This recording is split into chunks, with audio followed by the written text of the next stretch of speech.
High fly ball into right field. She is gone. In a year that has been so improbable, the impossible has happened. This one by Mattingly. Oh, hang on to the roof. Goodbye, home run. Mattingly. Time waits one. Deep left field. Down the line. That ball is out of here. Out of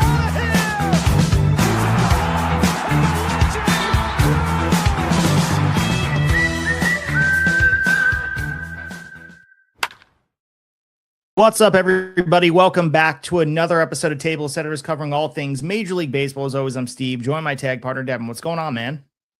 Long time no see, Steve. Welcome back, everybody. Hopefully you just finished our NL Central preview, and now you're right back here to listen to us if you're a loyal listener. Or maybe you are just a fan of a team in the AL Central, and you are here to hear our thoughts on those 5 squads, mainly yours, to see where we fit them in the order of things and what we're looking at. But that is what we are here for. We will be breaking down the American League Central.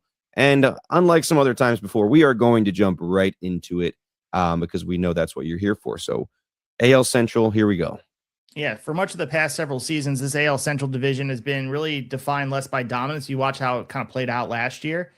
I think some of that dynamic returns this year. There's a balance of power sort of shifting, where Detroit's entering as maybe the strongest combo of the frontline pitching and the offensive talent. But Cleveland, of course, remains close behind with their formula that they continue to use with their developing young players, the defensive efficiency on their end, and a bullpen, of course, capable of the narrow leads. But let's not sleep on the other teams in this division.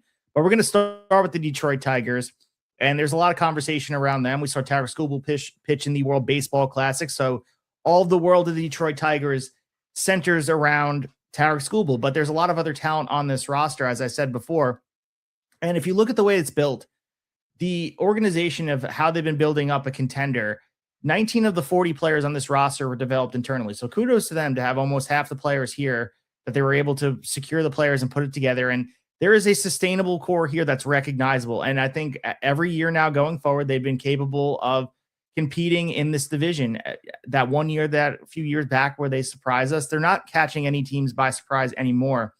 And look at the lineup. It features several hitters who have developed into legitimate middle of the order bats. I always think about Riley Green remaining the centerpiece of this offense. When I think about him, he posted 123 WRC plus last year.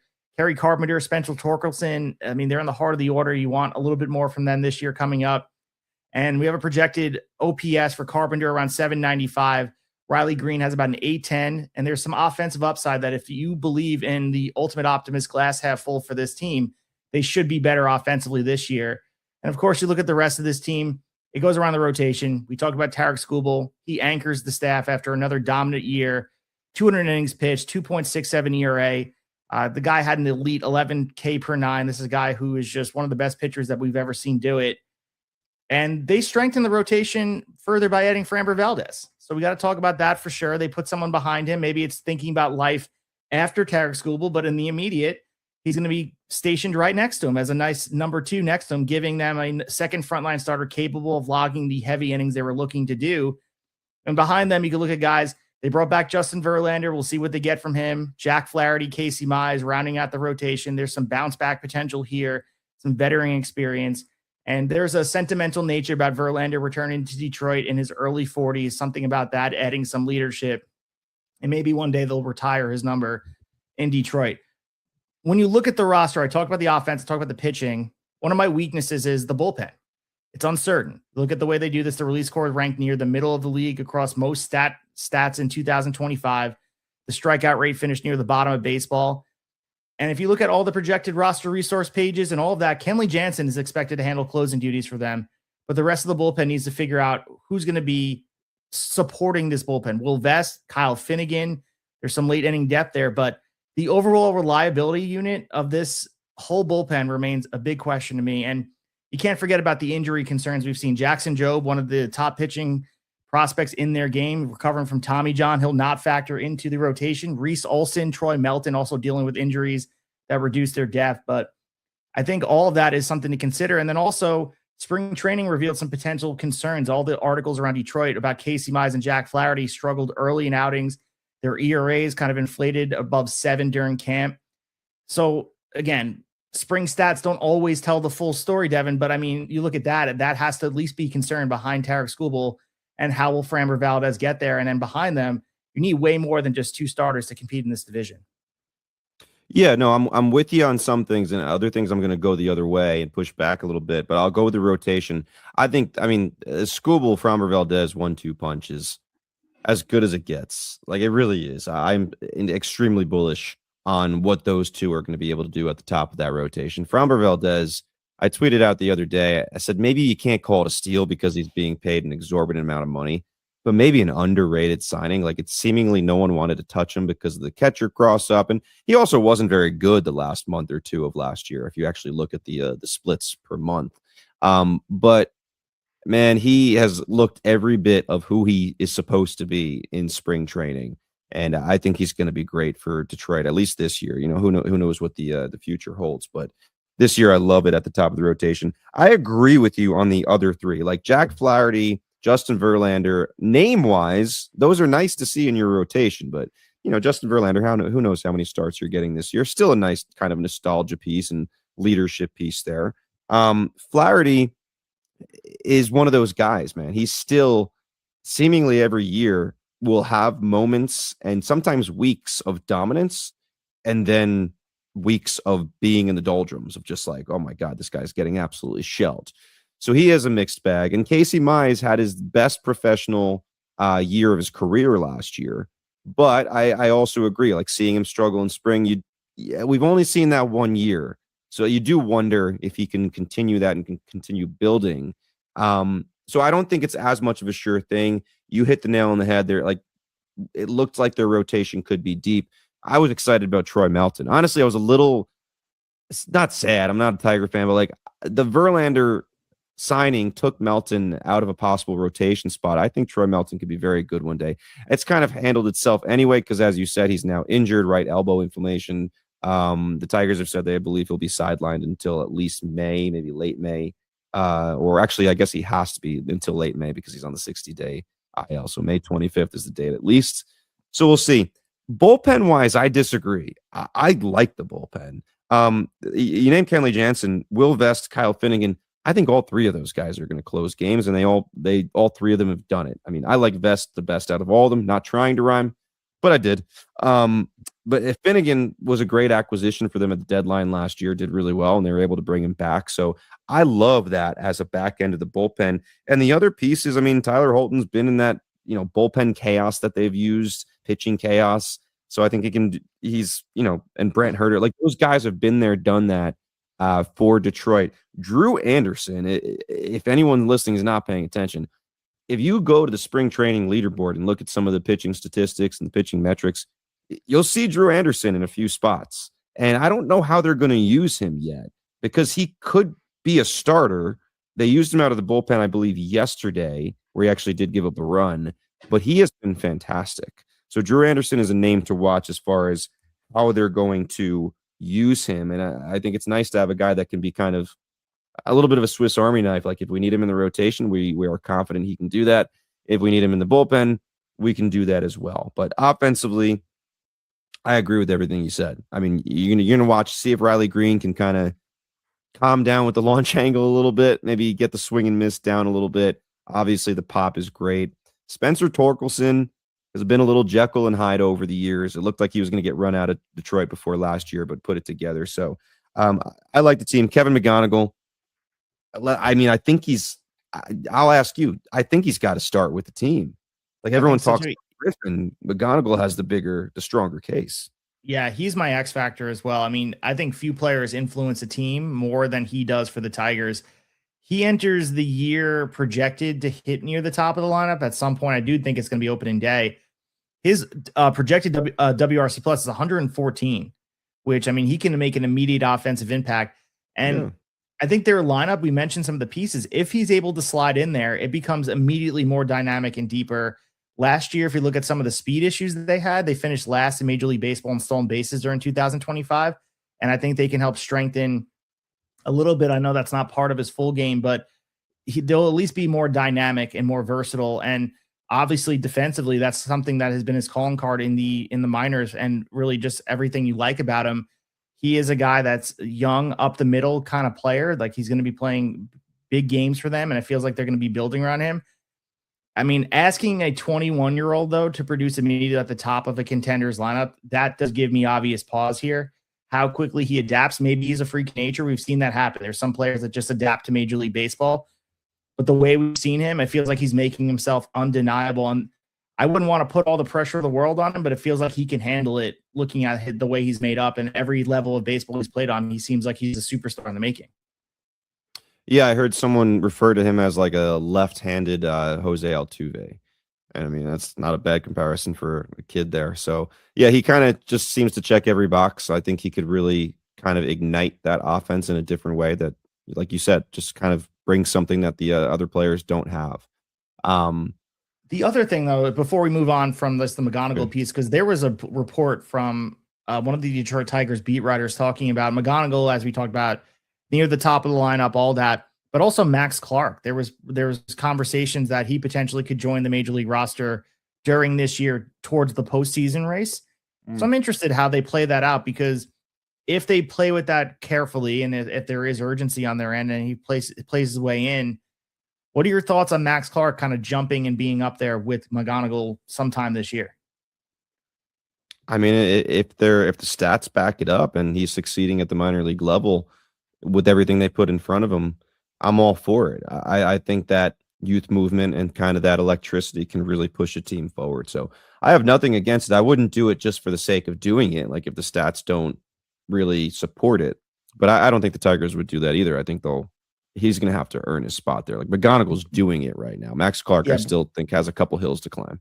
Yeah, Bryce Rayner is in that group too for the three of them. I think if the Tigers are all very excited for three players, those are three names you're looking forward to. McGonigal, obviously ahead of the list, as you mentioned, already earning it. But as far as this team, they're going in with expectations to try to get one last squeeze out of the orange and to get some juice out of this with Tarek Skubal while he's there. I think that's really the story of the year. And if they're uncompetitive at some point during this year, my question to you is Tarek Skubal dealt at the deadline if they're not around the playoff spots? I mean, first of all, I'd be very surprised if they're not around the playoff position. Man,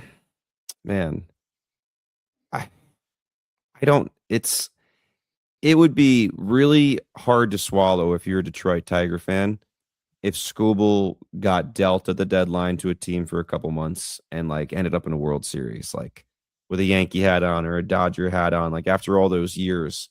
I don't know. It feels like to me that if Detroit was going to trade him, they would have done it already. Like, it feels like to me they're going to go to the end with this and see what happens. It's an interesting position, but for some reason right now my gut says no. That might change as the season goes on. But I also think they're strongly going to be in playoff position. The over-under wins, I actually thought it was kind of low, 85.5 as of now. Yeah, it's a good number. Vegas does a good job with these numbers, and you mentioned just some of the other ones. I think 85.5 feels fair. I think they're going over. That's a fair number. But I do think if things break right, and we saw the things break in the wrong direction last year, I think they go over and they win. And I won't bear the lead. I believe that they're going to be a competitor in this division. We'll wait to give you my preview of who's winning this division. Fair enough. Yeah, we'll leave everybody on the edge of their seats there. But let's head to Kansas City here. I'm going to lead us through a little bit. Kansas City, very interesting team. And they have been front and center in the World Baseball Classic. Bobby Witt Jr. has done a nice job for the USA, mainly on defense, to be honest. I think the defense that he's brought over at the shortstop position has been really what has caught most people's eyes. Vinny Pasquantino, Jack Caglione, as Italy was just eliminated as we kind of are recording here by Venezuela, they also did very well. Obviously, Vinny really kind of led that team, especially in a couple spots. But Michael Garcia, who's advancing here, like also really, really solid. And he's one of those guys who I just think is underrated. He's on the all underrated team. And I think he's coming up, but that guy can do a little bit of everything. He's looked great in this tournament as well. But I very much like the lineup. If you look at the squad, I really do. I was surprised looking at the lineup at how much I like it. But I just named those four guys. Those are solid offensive players. if everything goes well, could be a really solid offense. And you can add Carter Jensen, who a lot of people are excited about. Salvador Perez, obviously been there forever, also in the WBC. Has not had the statistical success as some of the other guys I named, but obviously a veteran leader there and for the Royals. So the offense is dynamic, man. I like what they're doing. Carter Jensen has 3 home runs this spring. One of the home runs, it might have been his most recent one. The sound of the bat, man, just, I don't even know how to describe it, but sounds different. Kind of, if you were just not even watching the game, it would get your attention real quick and you'd go look over. But I like the offense. I really do. I think it's improved. The fences being moved in is obviously a story here, and we'll see. I think the obvious take is like, oh, it's going to help the offense, so it's going to help the team. Well, let's not forget, it's like there's 2 parts to the game for every team here. So obviously could help the offense. I think Vinny Pasquantino is an obvious guy that people think this is going to help. But we won't know if it was a positive or a negative until the season's over. Like, could it hurt the pitchers more than it helps the offense? If that's the case, it's, a net negative. So I think we have to wait and see on that. When we were in the NL Central preview episode, I talked about being surprised the Brewers moved Isaac Collins. Well, this is where he came. He came to Kansas City. I like the get. For Kansas City here. Isaac Collins going to bring elite outfield defense to left field. Offensively, I think he's better than maybe people think, but I don't think that's what he's here for. You keep on going. Starling Marte and Lane Thomas brought in 2 veteran outfielders. Nice depth on the bench. I also think they'll get plenty of playing time. Here's where I kind of start getting a little more skeptical. And this is reversal. This is another 180 from last year when I looked at this team. Last year, I really liked the pitching. Really liked the pitching depth. Was questionable on the offense if they had enough. Now I'm kind of flipping it. And there's reasons for it. Seth Lugo kind of looks like he might be in his decline phase. Age 36. I know he throws 10 different pitches or something crazy like that. Got roughed up in his last Puerto Rico start. I believe he didn't even get out of the first inning against Italy, against his teammates, Jack Caglione and Vinny. I think that's the first time in his career in any setting he didn't make it out of the first. So you got to be concerned. And we saw this last year. This is not I'm not judging him on one WBC start. He started struggling last year with the home run ball, things like that. Didn't quite look the same. Couldn't string solid starts together. Sometimes would have those starts where he cruised through 5 and then all of a sudden they put him out for the 6th and they mop the floor with him. So he's a guy to watch. I do wonder if he's in the decline phase. Chris Bubich was outstanding last year until the injury. I think he needs to lead this rotation. I think he needs to be a 30-start guy for the Royals to get where they want to go. Noah Cameron was, I think, shockingly good last year if you look at the numbers. But certainly people are going to question whether he can repeat that performance, whether there might have been some luck involved. 5.40 ERA in spring. I mean, I'm not really judging him much on that. Again, I've said it several times in these previews. I'll continue to say it. Take some of the pitching stats with a grain of salt, especially the really bad ones. Cameron, again, not super established, but was really good at the major league level last year. Michael Wacha, to me, is an okay number 2. I like him better as a number 3. And that brings me to Cole Ragans. Okay, people were very excited about him going into the year last year. Got shelled in the beginning of the season. Turned out he was hurt, gone for basically the whole year. They need he and Bubich to lead this rotation. Let Michael Wacha sit in at number 3, and then Lugo and Cameron do their thing at 4 and 5 at the end of the rotation. If Ragans can have a comeback year, we know how good this guy can be. He's a lot of experts' favorite kind of outside Cy Young bet because you can get good odds on him. The metrics tell you has the potential to be an elite pitcher, and we've seen flashes of it. So you got to hope you're seeing a bounce back season for Ragans if you're a Royals fan. Skeptical if those two are going to be able to do that, but I do think the ceiling for the rotation is pretty high. The bullpen looks fine. Like the addition of Matt Strahm.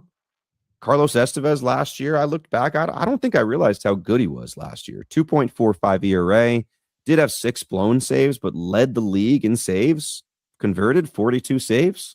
I will say there's been a little bit of concern in spring training and the World Baseball Classic wasn't maybe used as much as people thought he would be in like the closer role. His velocity's been weighed down. Fastball velocity at one point was clocked at just 90 miles per hour and actually was labeled as a changeup because people were confused by the velocity. They had to go back and change it afterwards.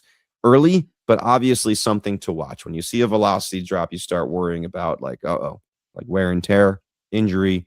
And again, if your closer goes down, everyone else has to move up and everyone has more responsibility, more pressure. So there is that. Overall, I like the team. 82.5 is the over-under. I'm going to take the over here. I picked them as a playoff team last year. There's something about the Royals I like. I like the way their general manager, their front office goes about things, are aggressive in the way that is appropriate for them and the money they have behind them. The X factor, I'm cheating again. I'm taking two guys here, Cole Ragans, who I kind of explained why. Jack Caglione is my other guy. Last year, all he really showed us was he can hit gargantuan home runs, and they're impressive. But overall, the numbers weren't great. The metrics will tell you he was unlucky and that there's a lot to still be excited about. In WBC, he was very good. I think he needs to be an offensive force for this team to take the next step. I really do. I feel pretty good about his chances to have a breakout year here in a full season. Think about it. Like 2 years ago, we were watching this kid at Florida. And now he's played with the Royals and now in the World Baseball Classic on this gigantic stage. And now he's going to play a full season for the Royals. So I think those are my X factors there. Ragans, especially with Lugo fading, they need him, and they need Caglione to be that next impactful offensive piece. Yeah, I have him as the over as well. And I think really just to add to what you said, it's pretty much reiterating. I think their path to a playoff berth is clear. They need elite production from Bobby Witt Jr., and I think it's pretty much guaranteed as long as he's on the field. He's going to give you that. And I think there's a world in the next 4 or 5 years where he is the best player in baseball. That's how high the ceiling is for Bobby Witt Jr. Right now, he's top 5, top 3, depending on who you're asking. But they also need solid starting pitching from Cole Ragans, starting with him, and then all the other pieces in there. And they need improved offensive contributions from the names that you mentioned as well. It's possible there is a path. I think current projections, there's a 21.6% chance for them to win the division. So that not a lot of people think the majority that they're going to be there, but a 38.3% chance to reach the postseason. So if things break in the right direction, this is a team that could be very competitive. And for me, looking at just the projected lineup, I mean, some of the players, the aging curve on a Salvi, like what is it? He's projecting for a 99 WRC plus. Again, there has to be a lot because last year the issue, and even though they won 82 games last year, 26th in runs scored, 26th in home runs, 22nd in on base. Like they have to be better than that if they want to make the playoffs and compete in this division.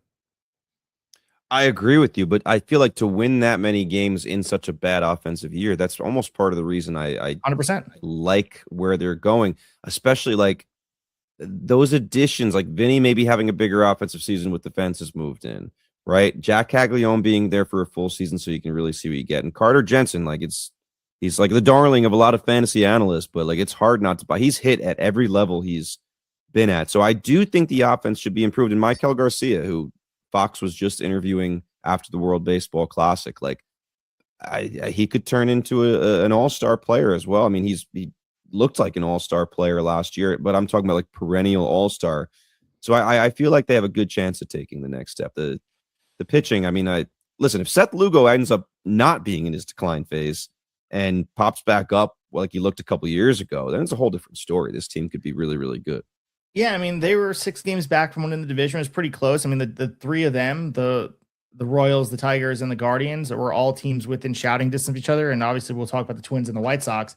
They're more in transition phase or tear down. But let's move to the defending AL Central champs, and it's the Cleveland Guardians. And maybe should have led with them out of respect, but looking at what they've done, and we kind of been reiterating this across the dynamic of all these divisions, where this is another team that they're relying heavily on internal development. 25 of their 40 players on their roster have been developed within the Cleveland Guardians organization, which is the philosophy they have reinforced for a very long time, building a competitive roster, next man up. And it's signing the right players and figuring out the way to do this. And I think this approach shows up most clearly in the run prevention model. You look at this, they finished 3rd in defensive value in 2025, also ranking 14th in defensive runs saved and outs above average. And this is a trend that they've defined for years. They've tried their best to maximize the players and bring the best of them.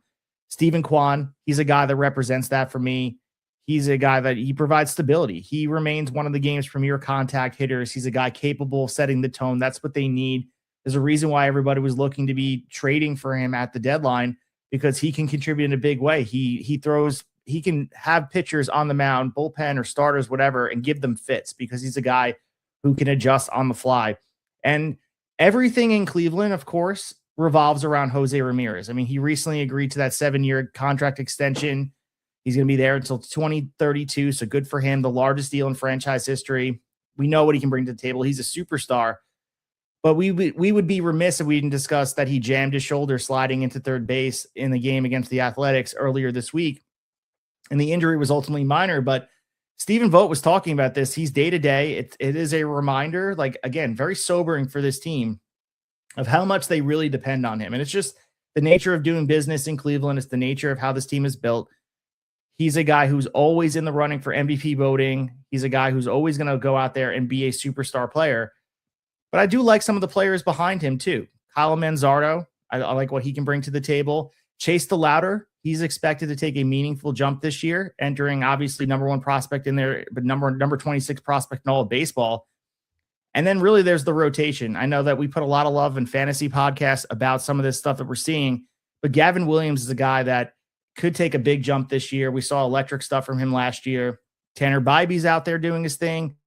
Logan Allen, Joey Cantino, of course, bringing up the steady innings. But I think I'm very excited about seeing what we get from Gavin Williams this year. And their bullpen, very reliable. This is kind of a theme throughout this division here. I was a little bit down on the being the fact that Kenley Jansen is the closer for the Tigers, but all these teams really have strong bullpens. If you think about the depth as far as them, I mean, they ranked 3rd in ERA, 5th in WHIP last year. And Cade Smith is projected to close games. Hunter Gadd is still there. Sean Armstrong. These guys are going to go out there and provide some depth here and close it out. But again, despite all the strengths we're talking about, again, offense is an issue for them. They won the division, but they was the biggest conversation as we were talking about in that series against the Tigers. They needed to score more runs. They ranked 29th in batting average last year, 29th in on base, 29th in OPS, scoring the 28th most runs in baseball.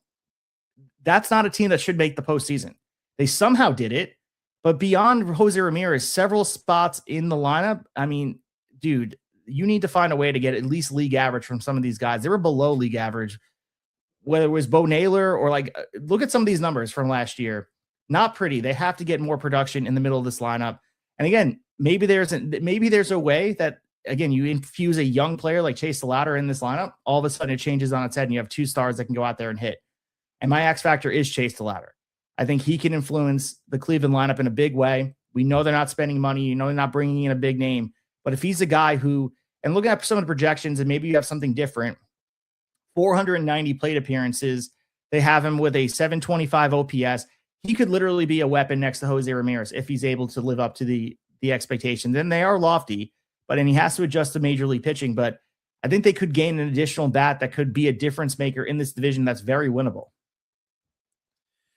Yeah, I mean, I like that we're going to actually see DeLauter, one of those rare players that made his MLB debut in the playoffs last year, which was kind of crazy thought to have. But and the other guy, we know he's not going to start with the team, but the Australian king there, Travis Pizzana, eventually, I feel like this is the year we probably see him at some point, as long as he can go do it in AAA, if that's where he's starting.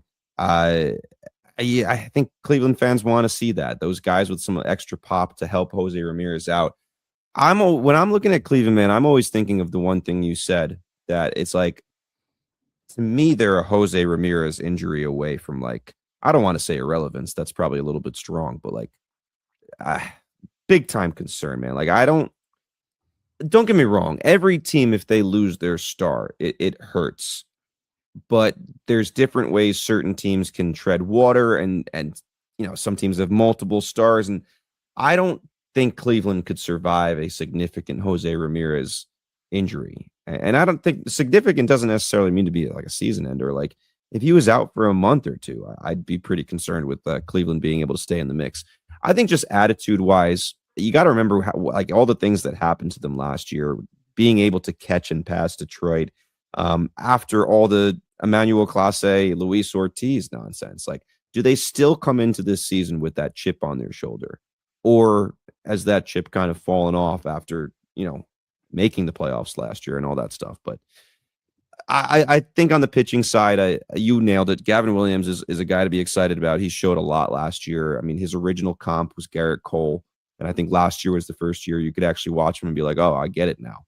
Previous to that, you're like, what are these guys talking about? He's got a long way to get to that. But I think Cleveland is going to have a very Cleveland season. They're going to hang around. I'm glad they didn't trade Steven Kwan. I mean, he's to me the closest thing they have as far as a sidekick to Jose Ramirez right now. And I like the back end of the bullpen, like you kind of mentioned, with Gaddis and Cade Smith, even with Clase Gunn. Cade Smith is an animal. If you got watch that guy pitch, I don't know how anyone hits anything he throws up there, but I won't give away my standings. I think there are some issues here. To me, the Guardians are like the Brewers of the AL. They, on paper, you look at it like, and then they seem to find a way. But I don't know. One of these years, I'd like to see them spend a little bit of money. I don't know if that'll ever happen. I'm glad Jose Ramirez is still there, though. I'll say that. No, for sure. It was a big get for them to continue with him. And Jose Ramirez, obviously on the open market, could have got way more money, so took a team-friendly discount. But let's move over to the Minnesota Twins. I know you have them next here. The next two teams we're talking about, obviously bottom of the barrel. There's things to talk about for sure. And we could probably spend maybe a whole episode talking about the Twin situation, and it really deals with off the field stuff. But let's take a stab at the 2026 Minnesota Twins. Yeah, I think this one's pretty quick, to be honest. And I mean, there's stuff to talk about, but I look at it like this: pitching wise, we all love Joe Ryan at the top, right? I think we're all good with that. Everyone's going to take that. No Pablo Lopez, so they need the youths to step up. Whether it be Zebby Matthews, Simeon Woods Richardson, who showed signs of improvement last year at times. Taj Bradley, once highly touted prospects. Never really kind of completely figured out in Tampa. New setting now. Got to figure it out. Mick Abel. Abel, to me, has looked like the best of the bunch. Another guy who's had a really, really good spring. One of the best pitchers in all of spring training. 1.35 ERA. 34% K to walk percentage. A lot to like from what you've seen from Mick Abel. Obviously, relatively small sample size. But it's a positive development, that's for sure. Offensively, all eyes are on two guys, in my opinion. Luke Keeschel, Brooks Lee. Like, this is your up-the-middle future right there on the field. And you think about it, the middle, like everyone talks about up the middle is the most important thing. And we're talking about catcher, second base, shortstop, center field for a baseball team. I mean, the one positive, you look at the middle, you got Luke Keeschel, Brooks Lee, and then Byron Buxton in center. That ain't bad. It's a pretty good middle. I think if this team goes anywhere in 2026, if they somehow surprise and hang around, it's because of both of those guys, Keeschel and Lee, become all-star caliber players. Keeschel came up and looked great, stealing bases, hitting for a little more power than we thought, just all over the fields, and then got hurt pretty quickly, came back and looked like the same dude. So that was good to see after coming back from injury. Brooks Lee, I mean, I think we are waiting for a little more of a breakout. Another high prospect. And then there's another guy, you got to mention his name. I'd love to see Royce Lewis stay healthy, but I don't even know if I can finish that sentence. Like, it's just, I would love to see Royce Lewis stay healthy, but I think that's it. Like, ... Everyone knows how that finishes. And then you could say the same for Byron Buxton, but I feel like he's shown a little more of an ability recently, like last season, just to stay on the field more.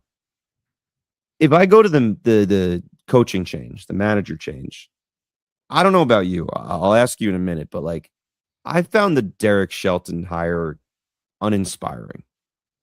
Just gets let go by the Pirates. And shortly after he gets let go by the Pirates, Don Kelly seemed to like get more from that Pirates team. This is not to like really take Shelton down a peg or two. I'm sure he's a great dude.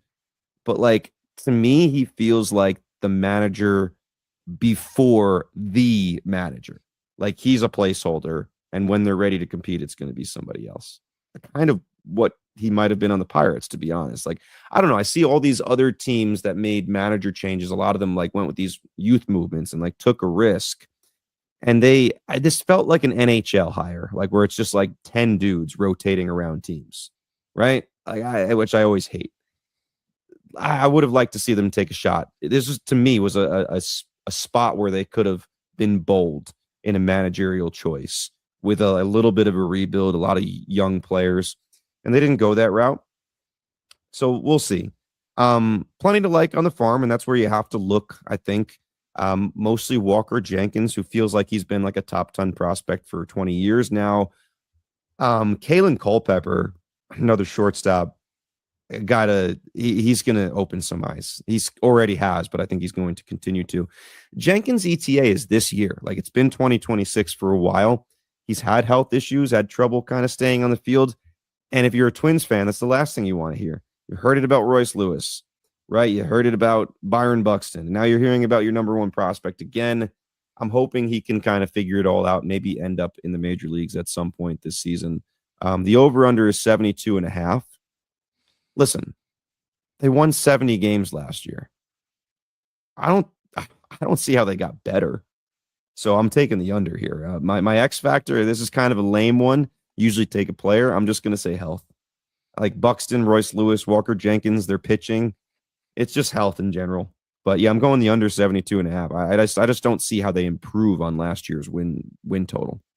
Yeah, to touch on the hire for them for managerial stuff, I agree. I for them, you could go the direction where they should at least be experimental of finding a personality hire or something that is out of the box, like we saw with the Giants. But I think this is more indicative for a Twins fan to understand that this window is not going to be open for quite some time.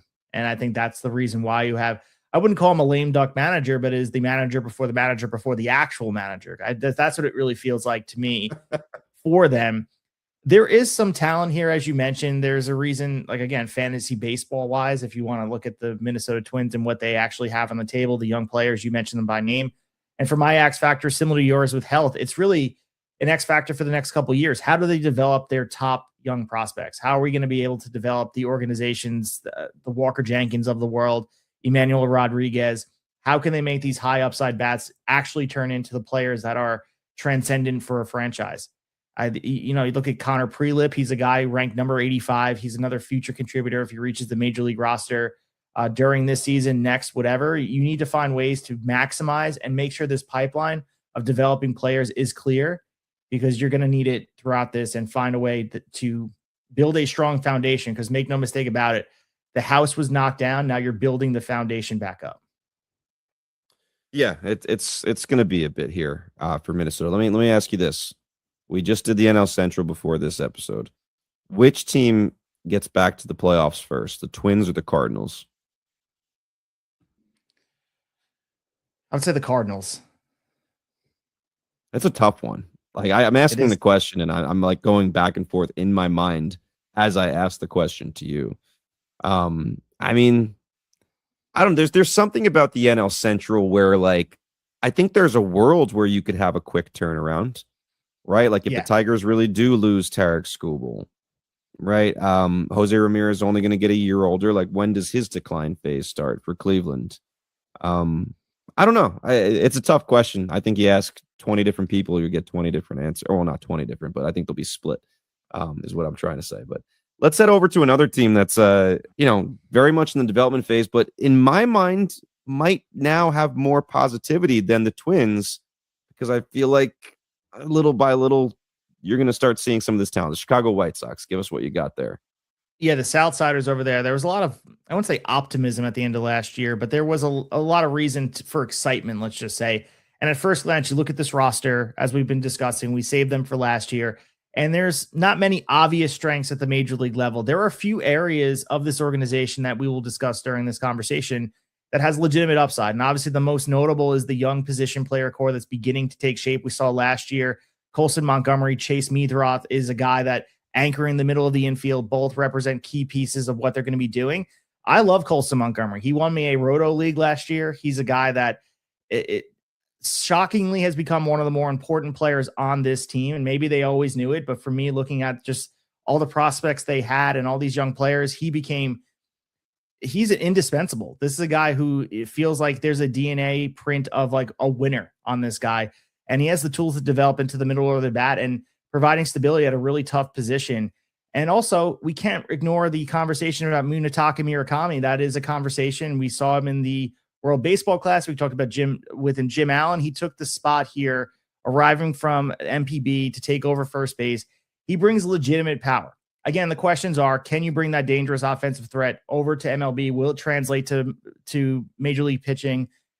If it does, though, I mean, the White Sox could have found a middle of the order presence, and you have another young player here that you could figure it out. This is a landing spot for him, and I'd imagine it is a soft landing spot. We talk about the pressure of translating over to this game. The bullpen, I mean, you may go back on this, but I do think this is one of the more stable areas of this roster. Sir Anthony Dominguez, he comes in as the projected closer. He signs with the club. And also, I mean, you have Grant Taylor there, strikeout potential. This is something, again, that they improved. And I'm not saying they're going to win the division or anything. They made marked gains to get better in certain areas, but small gains, obviously. And the bullpen was one of them for sure. And you look at beyond the major league roster, as I mentioned, there's optimism because you guys got Noah Schultz and Hagen Smith, high upside arms like Tanner McDougal. There's a lot of depth to be excited about, especially at the rate that they're developing. Like I mentioned, with Colson Montgomery making such a difference last year. And obviously the weakness, we could sit here all day and talk about the aftermath, the aftershocks of a deep rebuild, because that's exactly what the White Sox are emerging from. It's like when a bear is in a cave and his hair is all matted and he's finally waking up. The Chicago White Sox are emerging from that cave right now. They finished near the bottom of the league offensively last year, 27th in batting average, 27th in on base, 28th in OPS. And this is obviously improvement from the year prior where they set historic lows in so many ways. But I do believe for them, the rotation is going to be uncertain. Shane Smith, Davis Martin, Sean Burke, Anthony Kay. It's going to be a field day against them. Oh, yeah, let's not forget Eric Fetty for sure. They're going to be opening up a group that's going to give up a lot of runs. But it's not about that. I think the pitching outlook for them, it's obviously Drew Thorpe and Kai Bush are both recovering from Tommy John. They were maybe going to be potential contributors this year. They're not going to be there. Similar to what I was saying about some of these other teams, it's about identifying who's going to be here in the long haul, who's down for this cause, who's helping build on what we're trying to do. Because make no mistake about it, last year they started building something. It's small. The road is being paved, though, for where they're trying to go. I think the X factor this year, just in the immediate, is Murakami. I'm excited to see what he's able to do, reshaping the offense. I'm curious what he does. As far as that market goes, I think Chicago, people always talk about the Cubs and that being the A team, whatever it is in that market, but there's passionate fans in the South Side, and there's a contingent of Japanese fans that are going to come over and watch this team because Murakami is there. And maybe that brings a little bit of the national buzz that could come in that way. But transitions from MVP to MLB are rarely seamless. So we'll see how this goes for Murakami. But I'm certainly very, very excited about it. Inevitably, winning more than 60 games this year, I feel like that's almost a shoo-in. If I don't know, I have the over-under in front of me, but if it's above 60, I'm taking it all day. I'm going to get it for you now very quickly here before I comment. So Chicago White Sox are over under is 67.5 this year. So Vegas is going to make it harder for you. They're going to make it harder. Yeah, I am taking it still. I do think that they've made improvements on this team. Dude, I really love the core they're building. And last year, as I said, the cumulative amount of the 2025 season, you look at the way the season played out, it doesn't look as impressive. But if you look at the improvement from month to month and by the end of the year, I was watching the team very closely. As I mentioned, at a Roto League where Colson Montgomery was my best hitter by the end of the year, and I was following very closely. They were putting up runs in big bursts at points, and the gain that they made from when they tore it all down and they were historically bad to where they were last year, you have to at least look at that as promising going into 2026, 2027, and eventually 2028. Yeah, and so, I mean, you mentioned Grant Taylor earlier. I mean, he's the one name that comes up sometimes where I see people comparing, like, if anyone could be as lights out one day as Mason Miller, like, this is a guy to watch. So if you're a White Sox fan, like, your ears perk up there, like, let's go. And Braden Montgomery, you could say Colson Montgomery. Braden Montgomery, another big prospect for them. I believe maybe he will be at the AA level. So he's another guy that's getting closer. You mentioned the pitchers who now are at the AAA level. Like, I think a lot of their future success is going to kind of be on those guys' backs in the future. I just wonder, like, has anyone told Luis Angel Acuna that he has to learn he's got to learn how to hit left-handed. Because anyone told him that? It's like a Seinfeld episode where George Costanza told his boss that he hits left-handed, so he has to figure out how to do it. Dude, I love that story so much.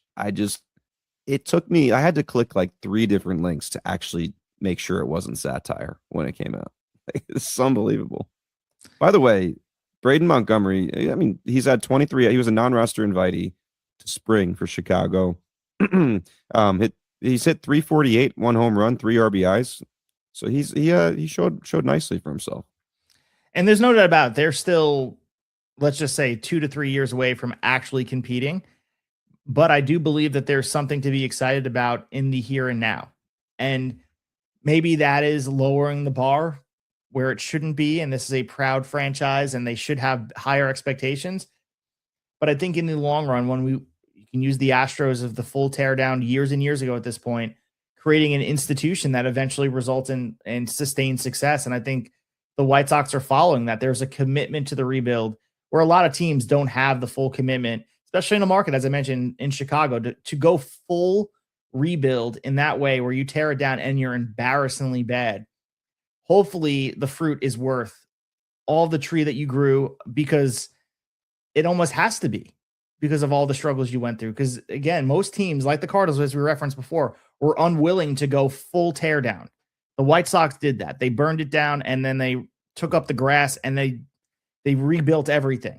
And the foundation hopefully is better than they last found it. Yeah, no, I think they're on the right path. It's just like you said, it's about the development of these dudes now as they get closer and closer and closer. But the middle of that lineup like could be fun if Murakami can. Listen, I don't think he needs to hit like 270 or anything, but if he can just like go above 230 and pop a bunch of bombs, that place is going to go nuts and they're going to turn out for him. I think that would be fun to see, like just see the crowds actually show back up on the south side of Chicago. But I'm interested to hear, I mean, as we kind of get towards the end here, in the AL, so our AL West episode, that's another division I only took 1 playoff team from. How many teams? I only had the Mariners coming out of the AL West. How many teams did you have coming out of the West in the AL? I only had the Mariners myself. Yeah. Okay. All right. So we got some work to do, both of us here. I'll give you mine here. I have 2 playoff teams coming out of this division, which means, yes, if you do the math, when we get to our AL East, I have 3 teams coming out of there, which might not be that much of a surprise to baseball fans. But I have the Tigers and Royals coming out on top. Tigers first, Royals second. And then I have the Guardians coming up short this year. And it kind of just goes back to that, like I said before, I just feel like they're one Jose Ramirez kind of nagging injury out for a little bit or in and out of the lineup. One of those away from kind of struggling a little bit. I think most people would probably put the Guardians over the Royals, but I'll go Tigers, Royals as the playoff teams, Guardians coming in third. I have the White Sox moving up to 4th this year, kind of making a little bit of a jump, and the Twins in the cellar in last. So I have almost identical as you, but I have the Royals and the Guardians switched. I have the Guardians making the postseason as the second team, and I have the Tigers winning the AL Central. But I also have the White Sox above the Twins. I believe that there are dark days ahead for the Twinkies, and it's going to get better. It's going to get brighter for the White Sox. So there are 2 teams, 2 ships in the night passing in different directions. But I do think the Tigers and the Guardians emerge again into the postseason. You think it's another situation where the Royals are around the 500 mark and kind of hang 100%. Around, but just can't? Yeah. I took the over on them. I do think they'll hang around. I love everything about it. And anytime you have a transcendent star like Bobby Witt Jr., I do believe that does add some wins to you. I mean, there is literally a stat for that, but I do believe it carries you. Yeah, I think when I do these division previews, I those are the guys that stand out. Like NL Central, I took the Pirates to scrape just barely into the playoffs, and it took 3 teams out. And it's like the Paul Skeens, Connor Griffin, like young stars, like pull everybody on your back kind of effect. And this, I said it about Bobby Witt last year. I really thought he was going to, they made the playoffs in 2024. And you're a Yankee fan. I think the Yankees won that series 3-1. But if you watched every one of those games, like it was close. And that, it looked like the Royals were kind of ahead of schedule. So I felt great about them last year.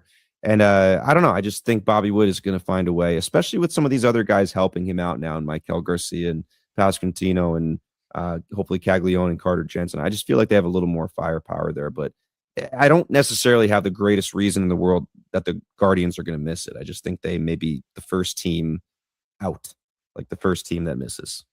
Yeah, I think that all three of those teams are going to be firmly in the division race. Obviously, Minnesota and Chicago are going to fall pretty far back early in the season. But I think they can I think Chicago and Minnesota, really what they should look at is a team like Miami last year, where at some points in the season, they were the hottest team. And I don't think they're going to reach the high that Miami got to last year because they were competing for a playoff spot. But that should be the bar, bringing electricity. There was a moment for about 2 weeks that ballpark, Lone Depot, was bumping. The Yankee series, most notably. I know there were a lot of Yankee fans, but a lot of Marlins fans were super enthused during that weekend. I remember just thinking, like, this ballpark needs to be like this all the time. And one of the conversations, I believe it was Divine Sports Gospel having this conversation about the World Baseball Classic effect. And we've been alluding to it with obviously the players taking in momentum. We mentioned O'Neal Cruz, but also, Jack Caglione and Bobby Witt Jr., all these guys that have had good WBC tournaments, whether their team won or lost. The other thing is the long-term effect, because if you go back and look at the 06 WBC was hosted in San Diego. And I think a lot of the San Diego ownership, according to DSG and a lot of other people saying it, that they saw how electric that ballpark was during the WBC. And it was something that the owners it almost was infectious that they wanted to spend money. And I guess my question to you is, does that happen with Miami? Are they looking at the way this ballpark has been blowing up? Venezuela just like hanging from the rafters during this. How do the owners ignore something like that and say, we want our fans to come out and make it a party atmosphere? Or am I just maybe too pie in the sky optimist? No, I think you make a good point. I think maybe that really was true for San Diego. I just think the Marlins have a very clear plan that's like a 5-year plan that they are not diverging from. I think they've been very steadfast in doing it exactly the way they want to do it. And I honestly, I can't fault them. When they did that Luis Arias trade in May a couple years ago, I was like, what the hell? They're just giving up as the season started. But since then, each move kind of goes with the other and makes sense. And they really are trying to kind of build from the bottom up. So I don't think anything is, at least in the short term, I don't think anything is going to kind of throw them off where their plan is going currently. But if it works, then the ballpark could be electric. So as Devin mentioned, we still have 2 more divisions to preview. Of course, you guys have done the math. American League East and the National League East awaiting for us. And we do have our preview episode with our postseason predictions, with our brackets and awards. So we will be certainly giving you guys that in the coming days. As Devin mentioned before, Venezuela did defeat Italy. So we're now awaiting Team USA to take on Venezuela in the final on Tuesday night. So I'll be hopping on after. I'm not sure if Devin and I agreed we're going to be recording the division previews tomorrow, but we're certainly going to get those out soon. But either way, after USA and Venezuela finish up their game, I'll be hopping on for a quick 25-minute reaction to put a bow on the WBC. And I appreciate all the support that everyone has given me for that. And we're going to continue to drive the content. Eventually, we have to get on here and do a college baseball episode. I don't want to get lost in that conversation because that's been electric the last couple days. If it doesn't rain tomorrow, I know Stony Brook is home against St. John's. I was going to try to head out to the game and Joe Nathan Field and see if I can catch the game. But it looks like the rain in the Northeast is going to probably rain that game out. But one of these days, I got to get over and watch one of the Stony Brook games. Yeah, no doubt. Shout out to them. The record is not impressive, but if you look at that schedule, they played Arkansas State, who is now in the top 25, if you didn't see that. And then one of the games they lost by 1 run. Then Georgia Tech, who has the best offense in the country, and so they've had a tough. I think they're better than their record suggests, but that's a whole nother topic. But come back for their last couple division previews, and then our overall kind of awards and playoff bracket predictions, where we eventually pick our World Series winner and tell you exactly how the postseason will unfold, so we can look back at it in October and laugh at certain things that we tried to guess. But I have 2 playoff spots from the NL left. The NL East.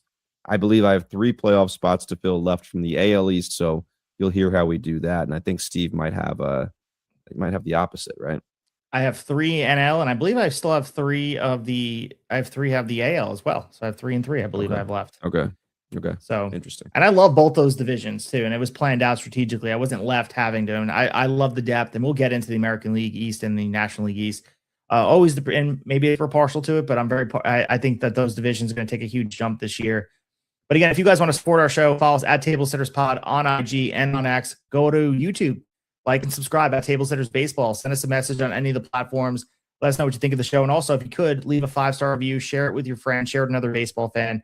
Helps the algorithm, helps other people find our show. We are driving the love of baseball throughout the offseason, and we are 9 days away from opening day taking hold and off to the races for this marathon that is the 2026 Major League Baseball season. And hopefully it's not the last one that we're going to be seeing for quite some time, because I'm not throwing any cold water on it, but I have to mention it. So appreciate it while it's here. I got our draft board over here. Rock out before the lockout is our fantasy baseball draft board right now. Shout out to Bruno. We're gonna oh man, 2027. You and I are gonna be on here like recapping Savannah Bananas games. Like that's no, we'll just cover college baseball, man. The growth in college baseball, and then you and I are just gonna start an MPB podcast. That's it. It's gonna be a 3-man show. It's me, you, and Jim Allen, baby. The time difference is gonna be a struggle, but okay. I like where your head's at. But we'll be back soon talking all things baseball. Appreciate the support as always, and we'll be back soon. As always, talk to you after a while, and happy baseball.